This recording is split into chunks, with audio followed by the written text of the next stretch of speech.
ये है day 24 of career based ethical hacking beginner to intermediate in 30 days. आज हम डिस्कस करेंगे एक बहुत क्रूशियल टॉपिक के बारे में, जो है इंसिडेंट हैंडलिंग एंड रिस्पॉन्स। जब साइबर अटैक्स या सिक्योरिटी इंसिडेंट्स होते हैं तो उनको इफेक्टिवली हैंडल करना और रिस्पॉन्ड करना बहुत ज़्यादा ज़रूरी होता है। तो आज के जो हमारे टॉपिक्स होने वाले हैं उसमें हम देखेंगे introduction to incident handling and response, उसके क्या स्टेप्स आपको लेने होते हैं, कौन से टूल्स का आप यूज़ करते हो और क्या बेस्ट प्रैक्टिसेस अवेलेबल है उसके लिए। बात करते हैं सबसे पहले introduction to incident handling and response. जानते हैं कि इंसिडेंट हैंडलिंग एंड रिस्पॉन्स क्या होता है।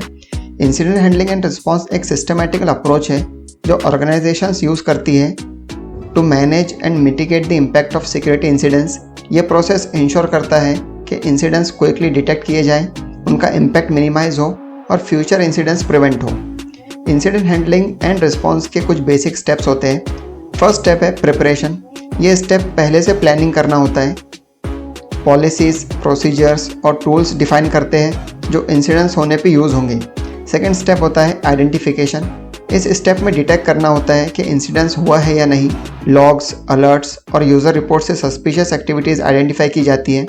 थर्ड जो स्टेप होता है वो है कंटेनमेंट। ये स्टेप इंपॉर्टेंट है क्योंकि इसमें इंसिडेंट का इम्पैक्ट लिमिट करते हैं। शॉर्ट टर्म और लॉन्ग टर्म कंटेनमेंट स्ट्रेटेजीज यहाँ पे यूज़ करते हैं। जो फोर्थ स्टेप यहाँ पे है वो है एरेडिकेशन। इस स्टेप में रूट कॉज आइडेंटिफाई करके उसे रिमूव करते हैं। मालवेयर रिमूव करना, कॉम्प्रोमाइज अकाउंट डिसेबल करना एक्सेट्रा। पांचवी जो स्टेप है वो है रिकवरी।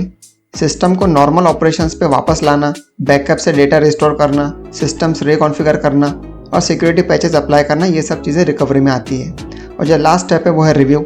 लास्ट स्टेप में रिव्यू करना होता है कि क्या हुआ है, कैसे हैंडल किया गया, फ्यूचर में ऐसे इंसिडेंट्स प्रिवेंट करने के लिए क्या इंप्रूवमेंट करना चाहिए। अब हम कुछ टूल्स देखते हैं जो इंसिडेंट हैंडलिंग एंड रिस्पॉन्स में हेल्प करते हैं। फर्स्ट टूल है SIEM, security information and event management. ये टूल रियल टाइम एनालिसिस करता है सिक्योरिटी अलर्ट्स का जो नेटवर्क हार्डवेयर और एप्लीकेशन जनरेट करता है। सेकेंड टूल है EDR, and point detection and response. ये टूल एंड पॉइंट्स जैसे कंप्यूटर्स एंड मोबाइल डिवाइसेस पे सस्पिशियस एक्टिविटीज़ मॉनिटर करता है और रिस्पॉन्स एक्शन लेता है। थर्ड टूल है फॉरेंसिक्स टूल्स। ये टूल्स पोस्ट इंसिडेंट्स एनालिसिस के लिए यूज़ होते हैं जैसे NCASE और FTP फॉर फॉरेंसिक इन्वेस्टिगेशन। हम कुछ बेस्ट प्रैक्टिसेस देखते हैं जो incident handling and response process को इफेक्टिव बनाते हैं। फर्स्ट है यहाँ पे रेगुलर ट्रेनिंग एंड अवेयरनेस। आपके टीम को रेगुलरली ट्रेन करना और अवेयरनेस प्रोग्राम कंडक्ट करना चाहिए। सेकेंड है maintain an incident response plan. एक detailed incident response plan ready होना चाहिए जो क्लियर स्टेप्स में डिफाइन करता हो कि आपको क्या क्या स्टेप्स लेने हैं। Third, perform regular drills. Incident response drill और टेबल टॉप एक्सरसाइजेस कंडक्ट करना ताकि टीम हमेशा रेडी रहे। फोर्थ, यहाँ पे आप मेजर ले सकते हो डॉक्यूमेंट एवरीथिंग। हर इंसिडेंट को प्रॉपरली डॉक्यूमेंट करना फॉर फ्यूचर रेफरेंस और इम्प्रूवमेंट्स। जो लास्ट स्टेप यहाँ पे वो है कोलैबोरेट विद एक्सटर्नल एक्सपर्ट्स। ज़रूरत पड़ने पे आप एक्सटर्नल एक्सपर्ट्स या इंसिडेंट रिस्पॉन्स टीम को इन्वॉल्व कर सकते हो। आज हमने इंसिडेंट हैंडलिंग एंड रिस्पॉन्स के बारे में डिटेल में डिस्कस किया कि इसके क्या स्टेप्स हैं, कौन से टूल्स यहाँ पे यूज़ होते हैं और आपको क्या बेस्ट प्रैक्टिसेस आपके लिए अवेलेबल है। Proper incident handling and response ensure करता है कि आपके ऑर्गेनाइजेशन क्विकली रिकवर कर सके और फ्यूचर इंसिडेंट्स प्रिवेंट हो सके।